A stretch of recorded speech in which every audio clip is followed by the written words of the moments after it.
Olá! Histórias Extraordinárias está de volta contando fatos que muita gente desconhece. Eu, inclusive, não conhecia a vida e a obra de Francisco Valdomiro Lorenz, que tive o prazer de interpretar nas cenas de reconstituição do programa de hoje. Francisco Lorenz é uma pessoa muito especial. Esse médium tinha um grande poder. Escreveu 71 livros, falava 110 idiomas.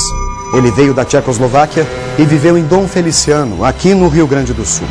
Enfim, doou a vida ao próximo. Hoje, no programa Muitas Vidas, vamos conhecer histórias que impressionaram a todos que conheceram o médium. Depois da morte de Francisco Lorenz, em 1957, ele foi psicografado por nada menos do que Chico Xavier.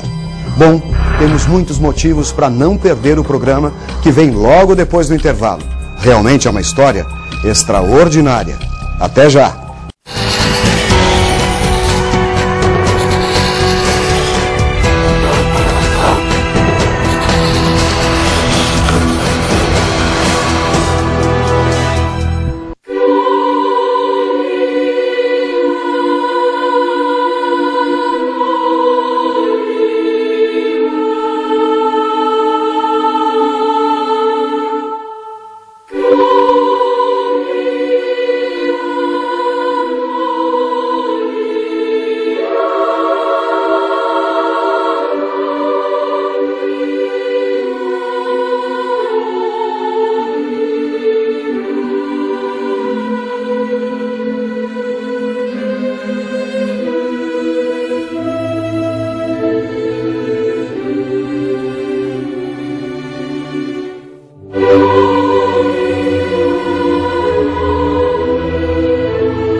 Sábio. É a marca dos espíritos superiores, sem dúvida. Um médium de altíssima qualidade mediúnica. Mais do que tudo, vive aquilo que acredita. Eu conheci pessoalmente ele.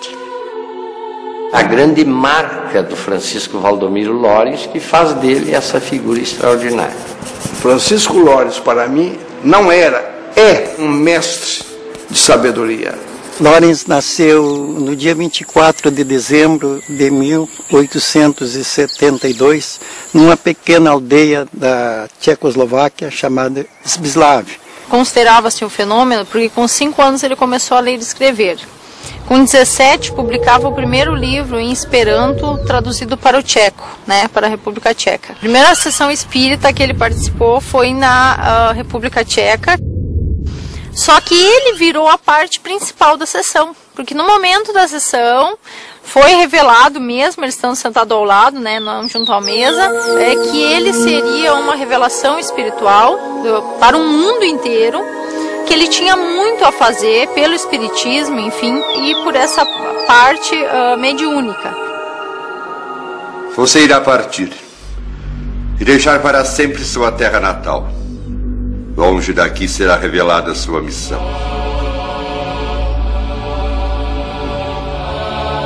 E quando ainda residia lá, ele foi um dos ativistas para a libertação do seu povo. Ele estava numa reunião e estava defendendo as causas separatistas da Áustria. Eles não admitiam.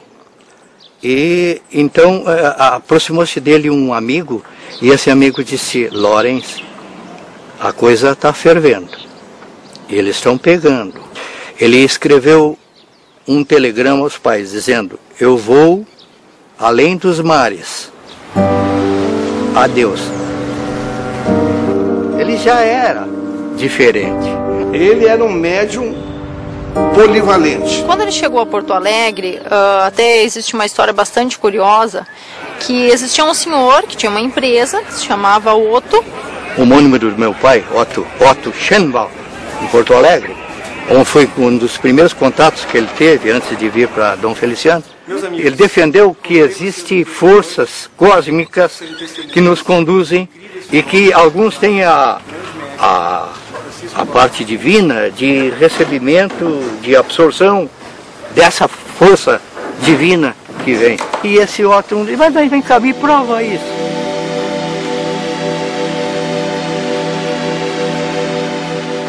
Ele colocou na mão, fechou bem e pediu concentração de todos aqueles que estavam reunidos numa sessão espiritualista.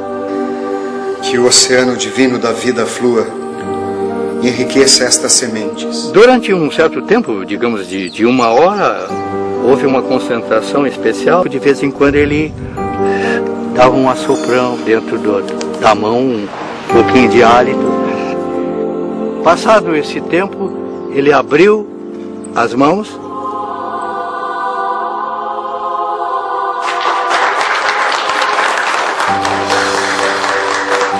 e a maioria dos grãos haviam germinado. Estes fenômenos são tidos assim como sobrenaturais. Não tem nada sobrenatural no universo. Essa é a posição filosófica e científica do espiritismo como tal. Estudando a mediunidade, ela pode ser classificada mediunidade de efeitos físicos, de efeitos inteligentes e intelectuais. Esse fenômeno chamado telecinético ou psicocinético, ele pode acelerar o processo natural da germinação da semente. E ele veio para cá no dia 8 de julho de 1894. Aí no momento que ele chega, Dom Feliciano, né, que conhece o povo aqui polonês, ele era tcheco. Uma das primeiras coisas que eu considero grandiosas em relação à vida dele é que ele, pensando no povo daqui, de criar um dicionário português-polonês para que os poloneses pudessem se comunicar aqui com os brasileiros, porque eles tinham muita dificuldade nisso. Ele chegou em Dom Feliciano e recebeu um lote de terras na linha Apolinário, onde ele fixou a sua residência e passou a trabalhar pela tarde como colono e pela manhã ele criou um pequeno colégio na sede de São Feliciano, onde ele dava aula. E também era um médico homeopata, né? Essa é uma grande ajuda que ele deu à comunidade. Naquela época não havia médicos. Ele era uma pessoa extraordinária. Fui aluna dele quando eu tinha 11 anos. Eu fui aluna dele na 4ª série. E prendia muito a atenção do aluno, a maneira dele falar, a maneira dele explicar. Eu lembro direitinho que ele escreveu, tudo eram uns quadrinhos, umas coisinhas, umas viradinhas assim, pra lá, pra cá, um monte daqueles quadrinhos, escritas cuneiformes. Como é que ele aprendeu a escrita cuneiforme? Como? Porque naquele tempo nem televisão, essas coisas tinha. Como é que ele sabia?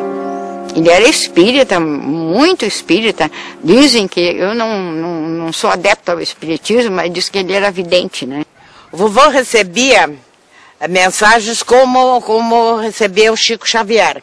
A exemplo do Chico Xavier, do Divaldo Pereira Franco, dos médios da atualidade, né? Ele tinha uma capacidade de percepção que transcendia o espaço e o tempo. A psicografia, a pessoa, ela, através da escrita, ela entra num estado alterado de consciência em que ela pode canalizar o pensamento de um agente desencarnado, e aí ou médium ou sensitivo, ele escreve, mas a participação dele é mais mecânica ou semi-mecânica. Mas ele era um médium consciente, lúcido. Uma particularidade que vai marcar a sua vida são os conhecimentos de linguística.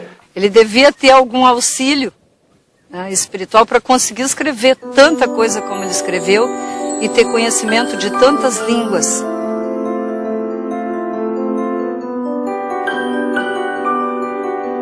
Esse homem que vive numa localidade distante, afastado praticamente da civilização da época, domina, segundo os registros, escreve, fala mais de 50 línguas e teria conhecimentos e capacidade de compreensão entre línguas e dialetos de mais de uma centena. Essa quantidade de informação e de conhecimento que ele teve, é muito difícil hoje tu achar alguém que tenha, né? Numa só vida, exatamente. Só pode ser coisa de outras vidas, não é? A reencarnação.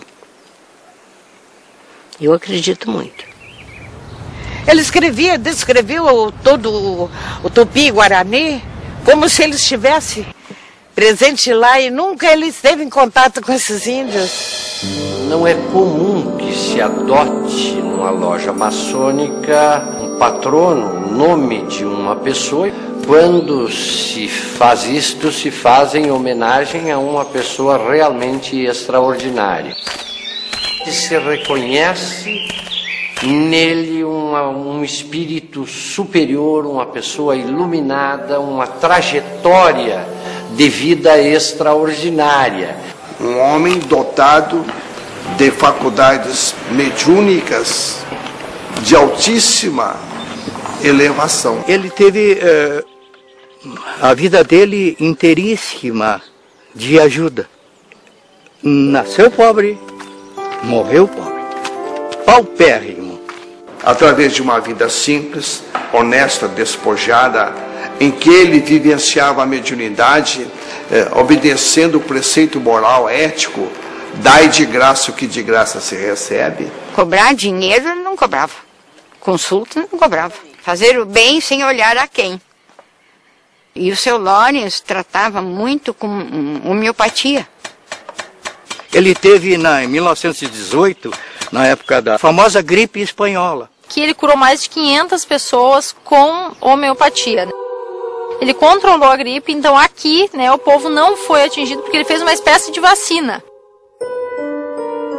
Outros casos também de cura que são bastante interessantes foi de um senhor de Tapes. Ele não caminhava, não mexia os braços, não tinha quase movimento algum. Haviam comentado que Lawrence, né, com medicamentos homeopáticos, poderia curar. E aí o filho, né, desse senhor veio com ele de lá, de carroça, naquela época que era longe, e ele começou a fazer um tratamento com medicamentos.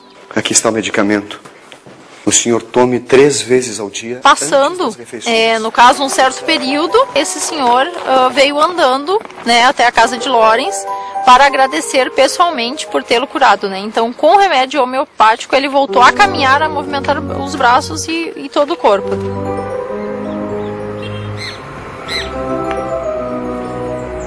Eu diria que era um homem de uma cultura invulgar para o seu tempo, inexplicável para as condições em que ele vivia, e por aí alguns dizem que ele teria que ser uma reencarnação de espíritos que já teriam recolhido esta cultura. Revela realmente uma criatura de espírito superior, que dava um valor absoluto e uma preponderância absoluta do espírito sobre a matéria.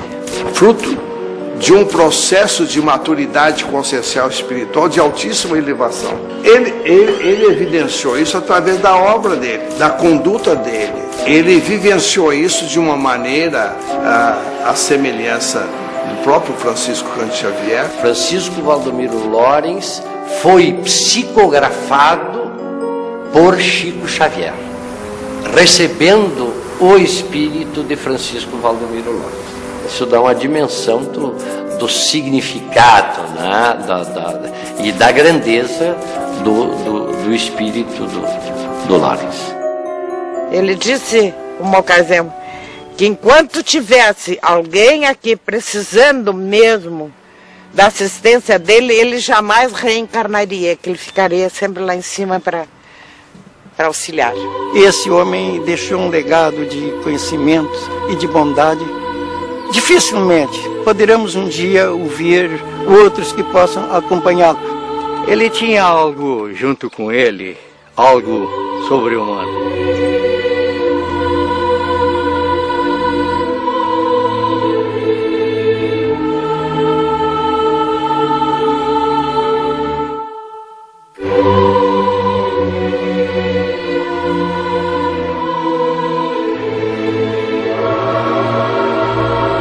Todas as religiões têm a mesma base. Todas ensinam o amor.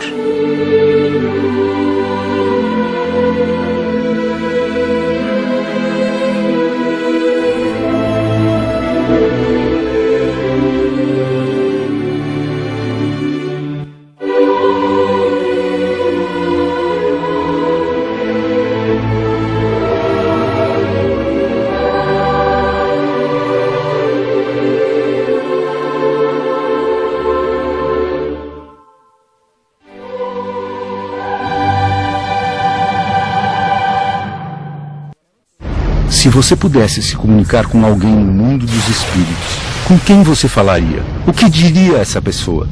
Ligue de qualquer parte do estado para 84010357 e conte sua história. Nesse número você também pode ouvir as histórias e experiências de outras pessoas. Participe!